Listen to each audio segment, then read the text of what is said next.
Hello student, मैं सारिका आज के इस वीडियो में आपका स्वागत करती हूँ।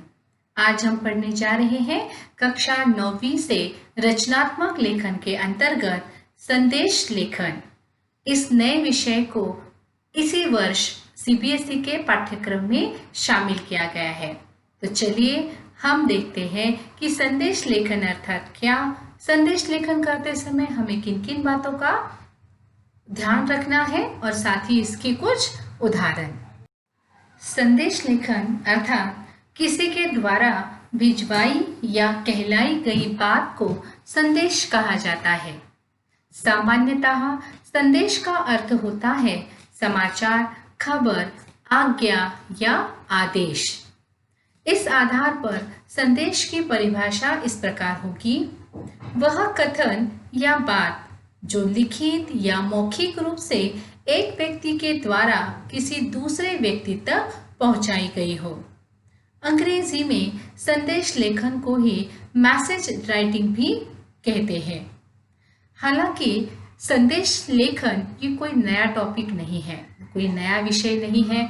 आए दिन आजकल के टेक्नोलॉजी के ज़माने में हम सभी को एक दूसरे को मैसेज करते ही रहते हैं, कभी एसएमएस के ज़रिए, कभी व्हाट्सएप के ज़रिए, आज तो ट्विटर है, फेसबुक है। ऐसे कई सारे साधन हमारे पास उपलब्ध हैं जिनके द्वारा हम एक दूसरे को समय समय पर संदेश भेजते रहते हैं।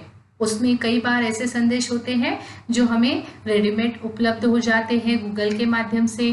कई बार हम खुद पंक्तियाँ तैयार करके या अपनी कविताओं के आधार पर इन संदेशों को तैयार करते हैं।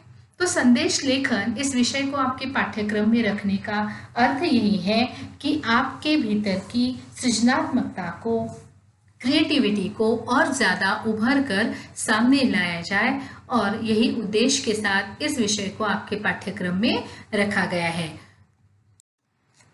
चलिए हम देखते हैं संदेश लेखन के प्रकार कि कितने प्रकारों के संदेश हम एक दूसरे को भेजते हैं या किस तरीके के हम संदेश लिखते हैं। सबसे पहले विविध पर्व एवं त्योहारों पर भेजे जाने वाले संदेश, जैसे दिवाली हो, ईद हो, होली हो या अन्य कोई त्योहारों का एक अवसर ऐसा होता है जब हम अपने निकटवर्तीय मित्र परिवार वालों को उसकी शुभकामनाएं देने के लिए संदेश भेजते हैं। दूसरा, विभिन्न दिवसों पर या दिनों पर भेजे जाने वाले संदेश, जैसे महिला दिवस, बाल दिवस या योग दिवस। तीसरा है सामाजिक अवसरों पर भेजे जाने वाले संदेश। कई हमारे निकटवर्ती कोई पास हो जाता है तो कोई फेल हो जाता है, या किसी की कोई सफलता या कोई उपलब्धि है या जन्मदिन है या कोई दुखद घटना उनके घर पर घटी हुई है, तब भी अगर हम प्रत्यक्ष रूप से उनसे मिल नहीं सकते हैं तो अप्रत्यक्ष रूप से हम अपने संदेशों के माध्यम से अपनी भावनाएं उन तक पहुंचते हैं। तो ये भी एक तरह का संदेश लेखन ही है। चौथा है पॉइंट यहाँ पर कि व्यक्तिगत रूप से भेजे जाने वाले संदेश।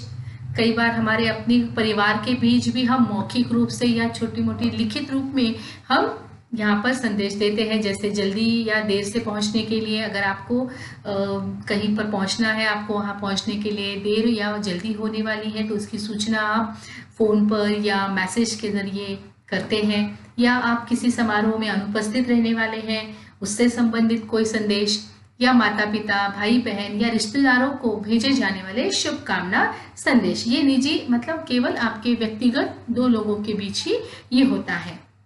इसके अलावा राष्ट्रीय तौर पर कुछ संदेश हम भेजते हैं, जैसे देशभक्ति यानी 26 जनवरी, 15 अगस्त, इस अवसर पर भी हम संदेश भेजते हैं।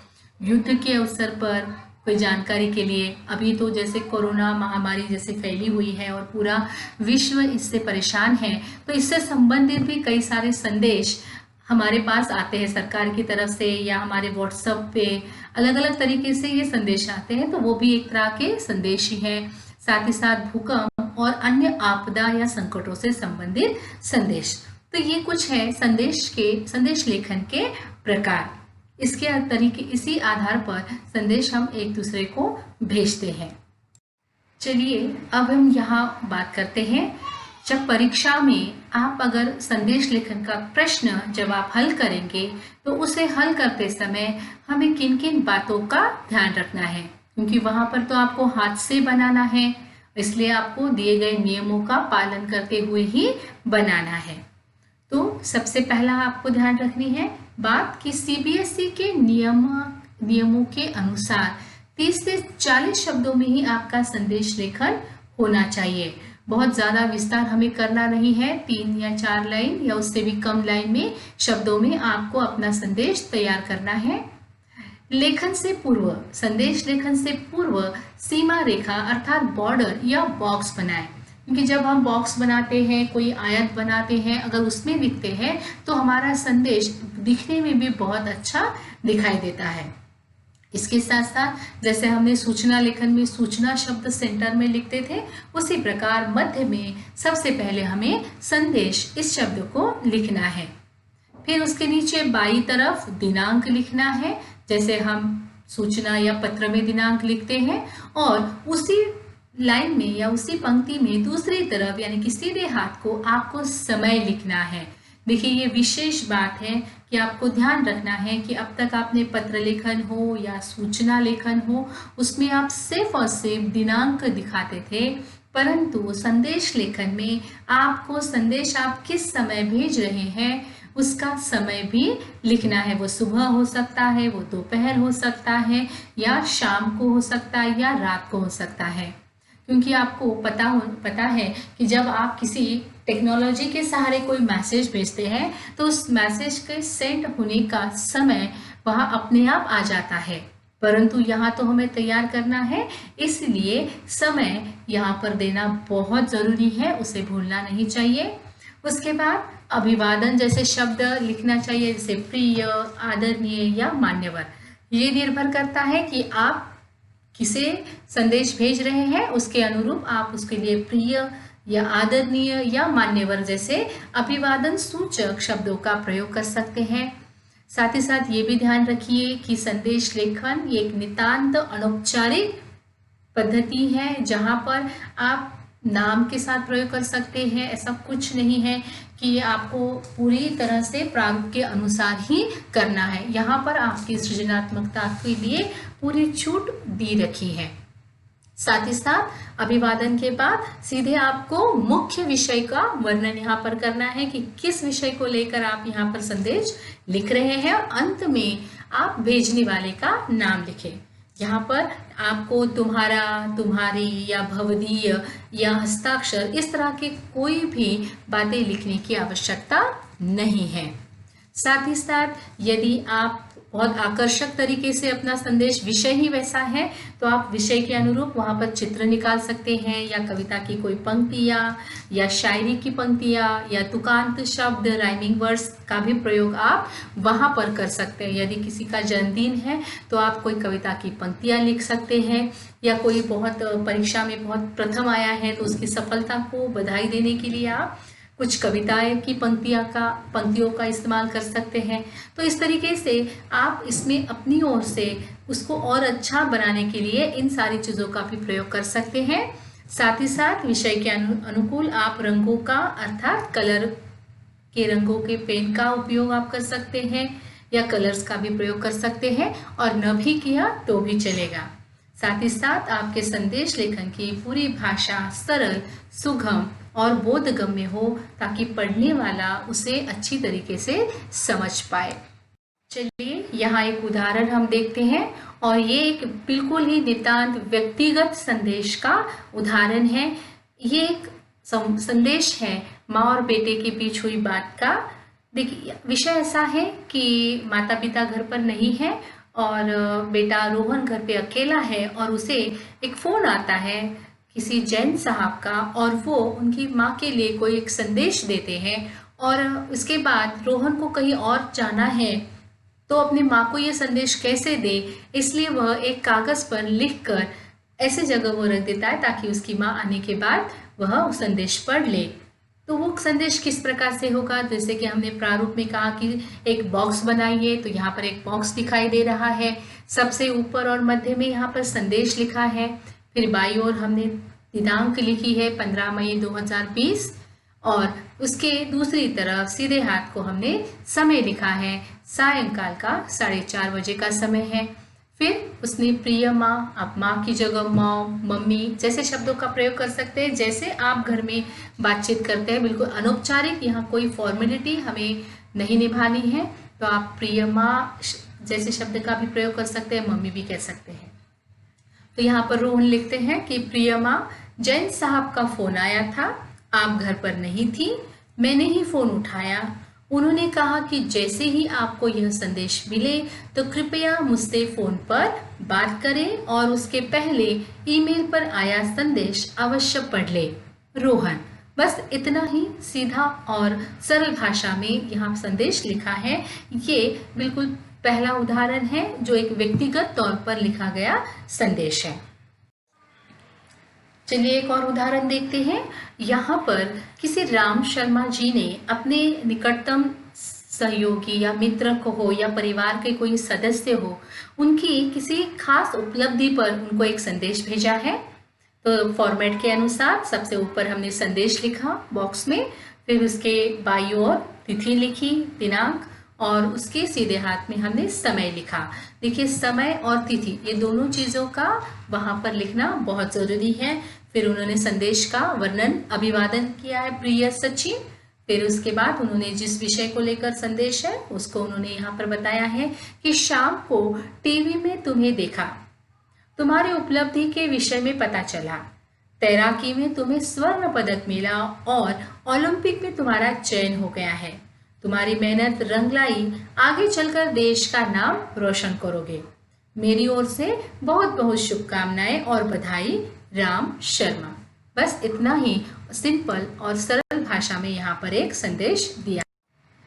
चलिए एक और उदाहरण देखते हैं कि यदि परीक्षा में हमें किसी पर्व त्योहारों पर संदेश भेजने के लिए कहा जाए तो इस तरह का भी हमें इसका उदाहरण देखना आवश्यक है कि नववर्ष है तो नववर्ष के लिए कुछ कविता की पंक्तियां या कुछ स्लोगन के साथ आप अपना संदेश अपने निकटवर्ती और परिवारजनों को भेज सकते हैं। तो यहाँ पर जिसको भेजा जा रहा है उसका नाम दिया गया है और जिसने भेजा है उसका नाम दिया गया है, और एक बहुत ही खूबसूरत तरीके से काव्यात्मक संदेश यहाँ पर दिया गया है।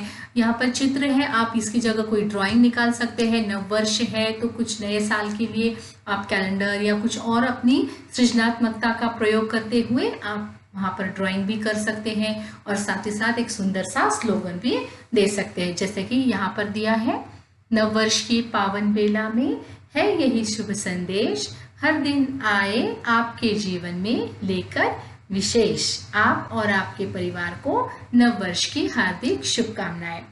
तो इस तरीके से भी संदेश लेखन किया जाता है। उदाहरण हम देखते हैं, गणतंत्र दिवस पर देशवासियों के लिए शुभकामना संदेश। हमेशा की तरह एक बॉक्स यहाँ पर बना हुआ है, सबसे ऊपर संदेश, गणतंत्र दिवस हेतु शुभकामना संदेश, साथ ही साथ दिनांक और समय दिया गया है, सुंदर सा तिरंगे का चित्र यहाँ पर दिया गया है, साथ ही साथ मैसेज दिया गया है, संदेश दिया गया है कि सभी देशवासियों को गणतंत्र दिवस की हार्दिक शुभकामनाएं। युवा भविष्य के निर्माता है, इसलिए इस अवसर पर हमें अपने प्यारे भारत देश के लिए कुछ करने का संकल्प लेना चाहिए। आज हम सभी अपने जीवन के हर कदम पर ईमानदारी और गरीबों की सेवा का संकल्प लेते हैं, और संदेश भेजने वाले का नाम है विजय शंकर तिवारी। तो इस तरीके से भी एक संदेश आप तैयार कर सकते हैं। चलो एक और उदाहरण देखते हैं। मित्र को जन्मदिन दिवस पर शुभकामना संदेश लिखना है हमें, और हम यहाँ पर एक सुंदर सा डायग्राम उन्होंने तैयार किया है और उसके अंतर्गत वो भी एक बॉक्स की तरह दिखाई दे रहा है। तो यहाँ पर उन्होंने सबसे ऊपर क्या लिखा है, जन्म दिवस पर शुभकामना संदेश, उसके बाद बधाई बधाई, फिर उसके साथ साथ वही बात कि दिनांक है, समय मध्याह्न अर्थात दोपहर, फिर कविता की खूबसूरत सी पंक्तियाँ यहाँ पर दी गई हैं जो जन्मदिन के अवसर पर बिल्कुल यहाँ पर सटीक है। हो पूरे दिल की हर ख्वाहिश आपकी और मिले खुशियों का जहां आपको, जब कभी आप मांगे आसमान का एक तारा तो भगवान दे दे सारा आसमां आपको। प्रिय मित्र काजू, आपको जन्मदिन की हार्दिक शुभकामनाएं।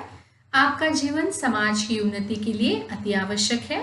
भगवान करे कि आप सुखी और दीर्घायु बने। राजपाल यादव। तो इस प्रकार हम अपने मित्र परिवारों के लिए भी जन्मदिन की शुभकामनाएं संदेश भेजने के लिए इस तरीके का संदेश हम भेज सकते हैं या आपको तैयार करना आना चाहिए। चलिए यहाँ इस उदाहरण में आप देख सकते हैं कि जनहित में जारी भारत सरकार की ओर से ये एक संदेश है जो हम सभी जानते हैं कि यहाँ पर कोरोना वायरस की वजह से हम सभी बहुत घबराए हुए हैं और इसे हमें संभालने के लिए एक संदेश यहाँ पर दिया गया है कि और साथ ही साथ एक स्लोगन का प्रयोग किया गया है कि कोरोना वायरस से न घबराए, खुद बचे और सबको बचाएं।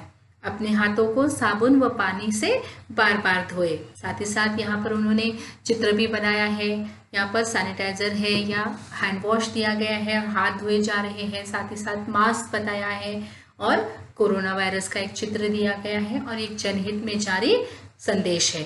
तो हर तरह के संदेश का एक एक उदाहरण हमने यहाँ पर देखा।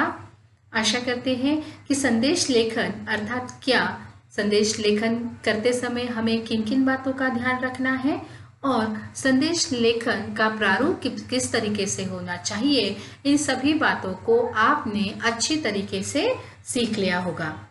आपको अपने अभ्यास कार्य के अंतर्गत इन्हीं उदाहरणों को दोबारा से अपनी नोटबुक में लिखना है। यही आपका आज का इस विषय पर आधारित अभ्यास कार्य है। साथ ही साथ संदेश लेखन से संबंधित जो शुरुआत में हमने जो इन्फॉर्मेशन अर्थात जानकारी दी है कि संदेश लेखन अर्थात क्या और संदेश लेखन करते समय किन किन बातों का ध्यान रखना है, उन बातों को भी आपको अपने नोटबुक में लिखना है। आज के लिए बस इतना ही। धन्यवाद।